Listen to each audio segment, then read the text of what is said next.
Mark stared at his phone, thumb swiping mindlessly through video after video.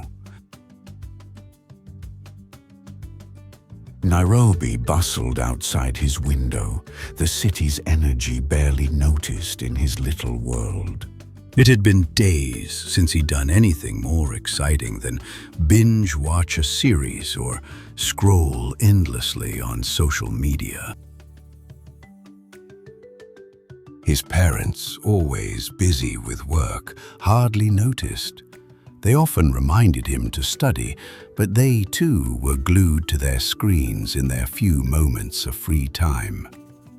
They didn't realize they had all become prisoners of the same cycle. One evening, after a long day at the office, Mark's mother, Agnes, walked into the living room and found him exactly where she had expected. Curled up on the couch, completely absorbed in his phone. She stood there for a moment, watching him scroll endlessly without even noticing she had entered the room. It wasn't the first time she had found him like this, but something about that evening made her realize how much of his life was disappearing behind a screen. Without much discussion, she made a decision. Mark would spend the entire school holiday with his grandparents in Chemelil. The decision hit Mark like a punch to the stomach. Anger rushed through him. Without saying a word, he got up from the couch, stormed down the hallway, and shut himself in his room. The thought of going back to Chemelil was unbearable. In his mind, the village was painfully slow, a place where time seemed to stand still. The drive to Chemelil was long and quiet. Mark had plugged in his earphones, but every kilometer that passed brought him closer to a reality he wanted to escape from. As the car pulled away from Nairobi, Mark watched the city slowly disappear through his window.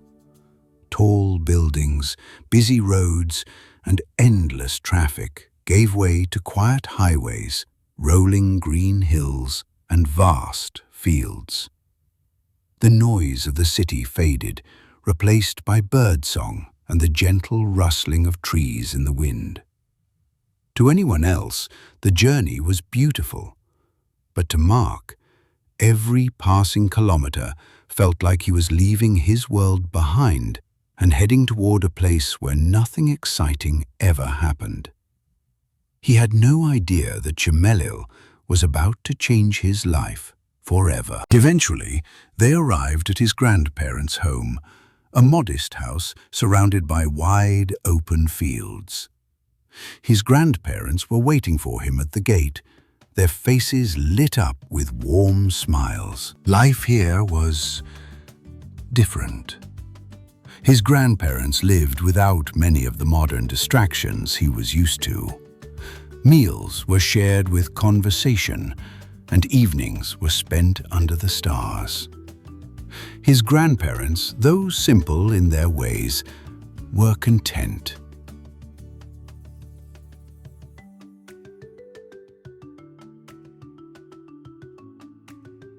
Mark's uncle, Mr. Maboto, lived next door.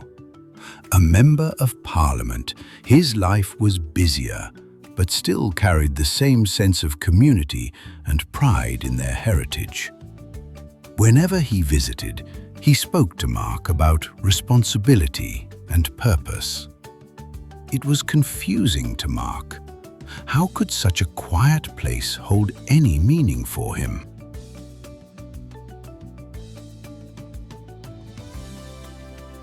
But as days turned into weeks, something started to shift in Mark. The lack of screens and constant stimulation forced him to observe, to listen. He began to notice the way the sun painted the fields at dusk, the laughter of children playing nearby, and the sound of the wind through the trees.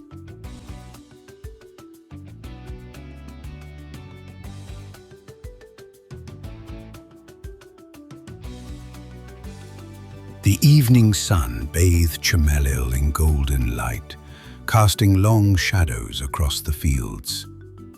Mark sat on the porch with his grandmother, sipping the warm uji she had made.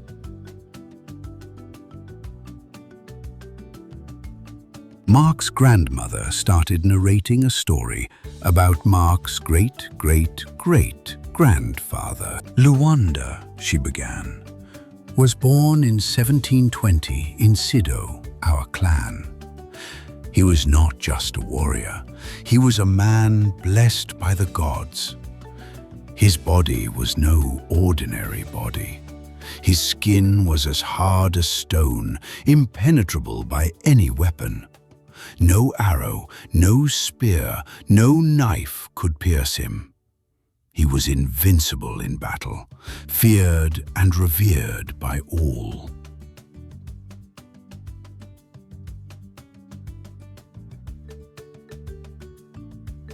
The Nandi people, who were long-time rivals of Luanda, feared him more than anyone else. They knew that no force could take Luanda down in a battle, so they devised a different plan. They offered him a beautiful woman, a wife, as a peace offering. But this woman was a spy.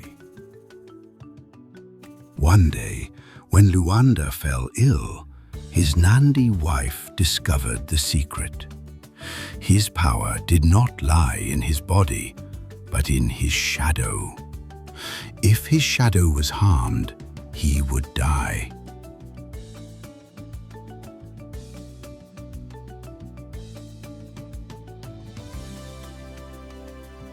When the Nandi wife returned to her people, she revealed the secret. In the next battle, the Nandi warriors aimed not at Luanda Magere's body, but at his shadow. And with that, they struck him down. But even in death, Luanda Magere did not disappear. His body turned to stone, and it still lies near the river to this day. Mark sat back, absorbing the story. This was different from the tales his father had told. This wasn't just some exaggerated brag. There was depth here, a connection to his heritage, his identity that he had never understood before. His great-grandfather, Luanda, wasn't just a myth. He was part of who Mark was, part of his lineage, his story.